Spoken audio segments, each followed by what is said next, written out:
Le pays où j'ai installé la librairie, c'est un pays de ciel bleu, de nature, de verdure, de vaches charolaises. Il y a vraiment la place d'une librairie à Charlieu et d'une grande librairie.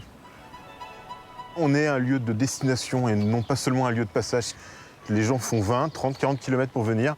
On éveille leur curiosité et ils sont effectivement très attachés à la librairie. Donc ça a tout son sens de l'installer à la campagne. Je suis libraire, j'aime les livres, mais je voulais être riche. Et je suis riche, immensément riche. J'ai des bibliothèques dans la tête, j'ai des châteaux qui ne sont ni en Espagne ni sur du sable. Moi, dans les lectures, ce que j'aime particulièrement, c'est bouger, bousculer, bousculer dans mes certitudes. J'aime bien apprendre des choses. Et ce que j'adore, après, c'est partager avec les lecteurs.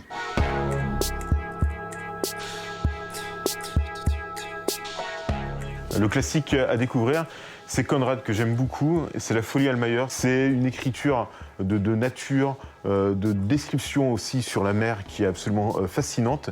Conrad est pas assez lu et il devrait être relu dans notre si belle littérature qu'on appelle vagabonde. Et cette trilogie-là, elle est en plus à offrir à des jeunes à partir de 15-16 ans, ça passe sans aucun souci. Mon livre immoral, c'est Mon frère, ce zéro, de Colin Thibert. C'est 3 pieds nickelés qui vont mener à un coup immanquable. Mais vraiment immanquable, qui va fatalement manquer, bien entendu.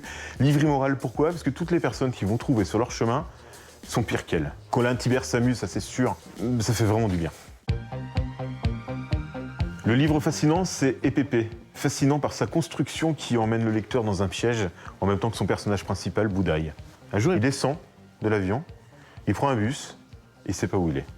Il est dans une ville où les gens parlent une langue qu'il ne connaît pas. Ils parlent juste comme ça les uns les autres. Ils font épépé, épépé, épépé, épépé. Et ils se comprennent tous. Je vous dis pas comment on s'en sort, mais c'est franchement dérangeant. Le livre inclassable, c'est Lisière de Kafka Kassabova. C'est autobiographique, c'est une jeune femme écossaise qui retourne sur la terre de ses parents. Ses parents, c'est la Bulgarie. Et elle est à la lisière, à la frontière grecque et turque. La force de ce livre, c'est la profondeur de l'écriture. Elle est vraiment tellement à la lisière de ces genres différents que ça rend le texte très poétique. Le livre nature, c'est le livre de Fabio Anchina. Ça s'appelle Jour à Leontica. C'est la vie de Felice qui a 90 ans. Et Felice est une sorte d'ermite, une sorte de sage. Et chaque jour, entre 5h30 et 6h du matin, il s'en va. Il grimpe dans la montagne. Mais que fait-il? C'est un rapport à la nature très pur, très tendre. C'est vraiment très très beau.